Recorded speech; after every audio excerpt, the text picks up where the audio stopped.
I thought it'd been interesting, because we've got the three of you together, to go back in time and ask you about your first impressions of each other when you first met as teenagers. Because I love that little bit you mentioned earlier on about Dom calling around to your house, Matt, when you weren't even there to play on your Amiga.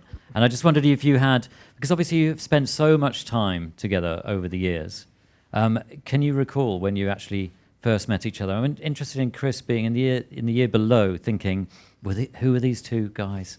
You know, did they make any impression? Did you know who they were? I think the first time I met Matt was the football court at Winterbourne. And I can remember thinking he was a terrible footballer. Yeah, and I remember him being a great footballer and thinking, well, I want to be on his team. You know. So yeah. I can't actually remember the first time I met Dom. I think it was probably like one of the early fixed penalty Gothic Plague gigs.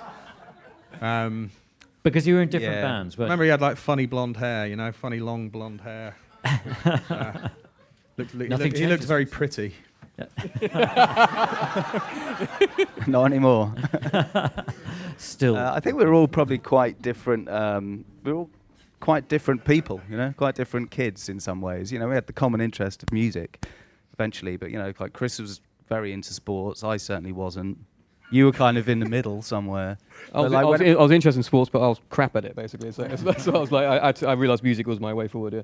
I kind of knew of Matt at school, but, you know, seen him around and stuff, but the only thing I really knew about him that he was definitely a good musician, because we'd like play at like the school assemblies and stuff, you know, in front of all the kids, you know, every now and again, like music competitions or whatever. So I saw he was a great musician, and our guitarist in our band was, you know, didn't give a toss. And I was like taking it so seriously, you know. And so I got Matt in and asked him to join the band. We had this kind of makeshift meeting down on a piece of grass down in Teignmouth in the town where we grew up. And but I just remember like you know, he was just like quite different from us, because I was all like grunged out with like long hair and like DMs and some army jacket or something like that. And Matt had like a, you know, flat top with like a pink shell suit on or something. So Nothing's changed. Yeah. Now. I'm back in the shell suits. We've gone full circle. But so it was like a really different, you know, dynamic of people, I think. But I knew he was a great musician, so I was like, okay, well, you got to join the band. And when he did, I was like, you know, kind of thought, wow, you know, I was kind of astounded how well he could play the guitar and just understood music generally. So then slowly we started to look like each other.